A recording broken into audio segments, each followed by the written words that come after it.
வணக்கம். தேசம் சிறப்பு செய்திகளுக்காக நான் உங்கள் ரேவதி குணாலன். விஜயின் வருகை அரசியல் தலைவர்கள் வயிற்றில் புலியை கரைத்துவிட்டது. டி. ராஜேந்தர் பேச்சு. தேசம் செய்திகளுக்காக தமிழ்நாட்டில் இருந்து முருகன்.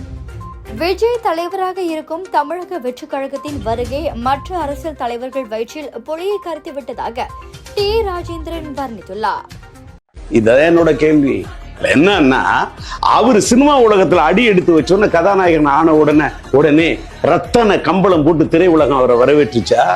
அன்னைக்கே இளைய தளபதினு பட்டம் கொடுத்து, இளைய தளபதி நீ தான் கலை உலகத்துக்கு அதிபதி அப்படின்னு ஏதாவது புகழ் மாட சுட்டுனுச்சா? சுட்டலையே. எவ்வளவெல்லாம் தூற்றி இருப்பாங்க. தூற்றுறதெல்லாம் மீறி அவர்களையே போற்ற வைக்கக்கூடிய அளவுக்கு இன்னைக்கு புகழேணியின் உச்சியில் ஏறி நின்று கலை உலகத்தில் ஒரு தனி கொடியை பிடிச்சு காமிச்சாரு. அவர் கலை உலகத்துல புலி இல்லையா? அரசியல் கட்சி தலைவர்களின் வயிற்றில் புலியை கரைத்துள்ளார் தவேகா தலைவர் விஜய். அண்மையில் நடந்த ஒரு நேர்காணலில் டி. ராஜேந்தர் இவ்வாறு கூறியது பரபரத்தை ஏற்படுத்தியது என்பது குறிப்பிடத்தக்கது. இன்னொன்னு, அரசியல்ல ஒரு புலியா இல்லையான்னு கேட்டா எனக்கு சொல்ல தெரியல.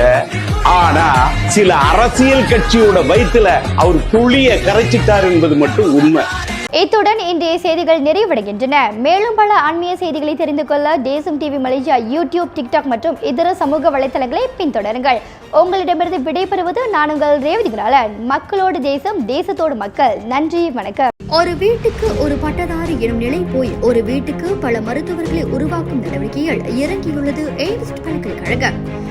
இந்திய மாணவர்களின் எதிர்காலத்திற்கு அடித்தளம் அமைக்கும் எய்ம்ஸ் பல்கலைக்கழகம் MIED வழி மாணவர்களின் பொருளாதார பிரச்சனையை கல்வி உபகார சம்பளம், கல்வி கடனுதவி மூலம் தீர்த்து வைக்கிறது. எய்ம்ஸ் பல்கலைக்கழகம் தரத்தில் உயர்ந்தது, போதனைகள் சிறந்தது, மாணவர்களுக்கு நிலையானது.